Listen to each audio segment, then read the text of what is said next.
time viewers mga idol kung paano daw maging connection sa likod ng kanyang setup ano.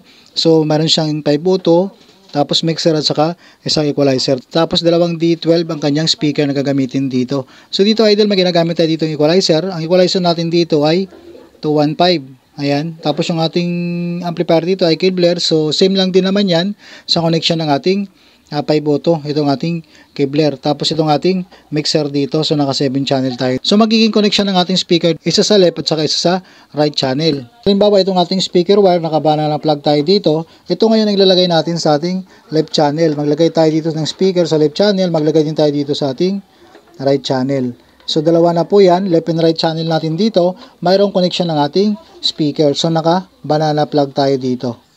So sa connection ng ating mixer to equalizer to amplifier idol, dalawang connector lang kailangan natin. Ang gagawin lang natin dito, output ng ating mixer, papunta lang din dito sa input ng ating equalizer. Yung ating equalizer input dito, naka-TS at saka naka-XLR. So pipiliin natin naka-TS yung ating mixer dito, so mamili tayo kung XLR or TS ang gagamitin natin. So itong connector na hawak ko, dual mono TS to dual XLR male. So ito ngayon ang magagamit natin input ng ating mixer. Left and right output dito tayo sa ating main output. Ito ngayon yung XLR male na to sa ating input ng ating channel 1, channel 2 ng ating equalizer dito.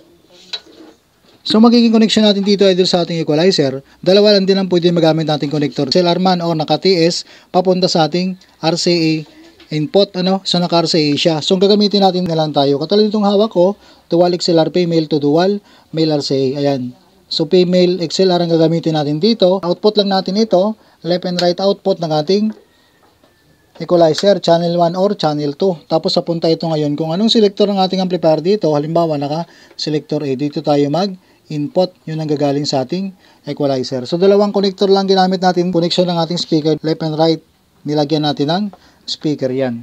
So dito ngayon idol, mamili tayo ng magiging source natin. Kung magsa-source tayo dito ng DVD player, magsa-source tayo ng cellphone, pwede mamili na lang tayo kung magiging source natin. Halimbawa, ang pipiliin natin maging source dito ay DVD player. So DVD player ang gagamitin natin. Halimbawa, ito yung ating DVD player. Kung gagamitin din natin dito sa ating source mula sa ating DVD player to mixer, ito lang dual mono TS na 6.35 to dual male RCA. So output ito sa ating left and right output.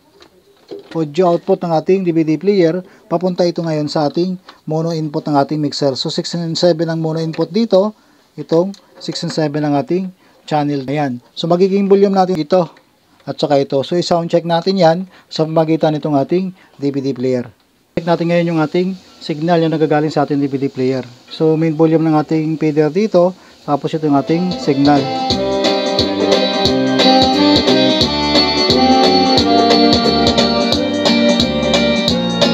Pumapasok ang signal idol sa ating equalizer. So ibig sabihin, pumapasok yung ating signal dyan. Dahil umiilaw, So ngayon idol, kung gusto natin magpalit ng source, nasa atin naman yan, So dahil naka-mono tayo, tapos mag-true Bluetooth tayo, dapat naka-stop ang music ng ating DVD player kapag mayroon tayong naka-Bluetooth na cellphone dito. Halimbawa, kung gusto natin na true Bluetooth yung magiging source natin, sa cellphone natin magagamit, kahit mapang video okay din yan, pwede din sa ating cellphone. Itong mode lang ang pipindutin natin. So ito pinaka-selector niya para mapunta dito sa kanyang Bluetooth. So ipipairing natin ngayon yung ating cellphone dito para makakonect tayo sa kanyang Bluetooth. Listen muna natin itong input natin, yun ang gagaling sa ating DVD player para hindi magdoble yung ating music. Ating mixer dito idol, kapag nag-true Bluetooth tayo dito sa ating cellphone, mix MP3 ang kanyang pangalan dito. So madali natin siya makita kapag ipipairing natin. Ayan, connected na siya. Ito ang sign ko dito idol sa aking mixer. Kapag connected yung ating Bluetooth, ayan yung bilog na yan, may sign siya na bilog. Tapos pa nagpi-play yan, umiikot. So yan ang palatandaan ko dito sa aking mixer. Kapag na-connected na sa ating Bluetooth at nagpi-play yung ating source dito through Bluetooth. So nagpi-play na yung ating source dito idol, ayan. Umiikot na siya, So kapag nag-volume na tayo dito sa ating source, channel 6 and 7, dahil naka-true Bluetooth siya, tutunog na yung ating music.